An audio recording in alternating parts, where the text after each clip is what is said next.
অবরুদ্ধ গাজায় এবারও যুদ্ধবিরতি লঙ্ঘন করে হামলা চালিয়েছে ইসরায়েলি বাহিনী। স্থানীয় সময় মঙ্গলবার গাজা সিটিতে 5 ফিলিস্তিনিকে গুলি করে হত্যা করেছে তারা। গতকাল নিজেদের 20 জীবিত জিম্মিকে ছাড়িয়ে নেওয়ার পর তিনি এই হত্যাযজ্ঞ চালালো ইসরায়েল। এদিকে যুদ্ধের সময় দখলদার ইসরায়েলকে সহায়তা করায় গাজায় প্রকাশ্যে 8 জনের মৃত্যুদণ্ড কার্যকর করেছে হামাস।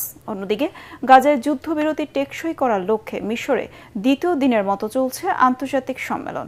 আরও জানাচ্ছেন আশিকুর রহমান। অতীতের মতো এখনও মুসলমানদের সাথে বারবার বিশ্বাসঘাতকতা করছে ইহুদিরা।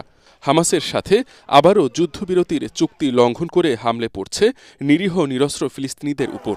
যুদ্ধবিরতির সময় যখন বাস্তুচ্যুত ফিলিস্তিনিরা ফিরছেন তাদের বিধ্বস্ত বাড়িঘরে, তখন ভিন্ন অজুহাতে আবারও গাজায় আক্রমণ চালিয়েছে দখলদার ইসরায়েলি বাহিনী।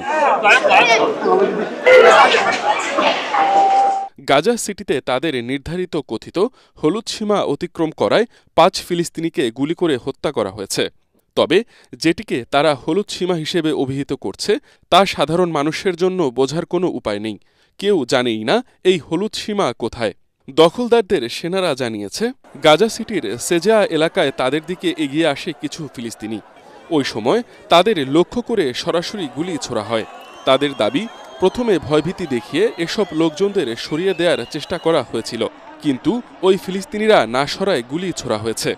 এসব ফিলিস্তিনিকে নিজেদের জন্য হুমকি হিসেবে অভিহিত করেছে ইসরায়েলি সেনারা।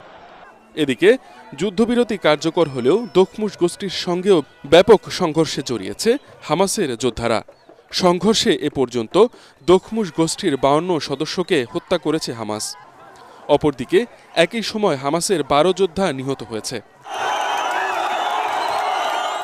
এছাড়া যুদ্ধের সময় দখলদার ইসরায়েলকে সহায়তা করার অভিযোগে গাজায় প্রকাশ্যে 8 জনের মৃত্যুদণ্ড কার্যকর করেছে সশস্ত্র গোষ্ঠী হামাস। হামাস বলছে তারা নিরাপত্তা পুনর্বহাল এবং বিচারহীনতা দূর করছে। এদিকে গাজায় যুদ্ধবিরতি টেকসই করার লক্ষ্যে দ্বিতীয় দিনের মতো চলছে আন্তর্জাতিক সম্মেলন।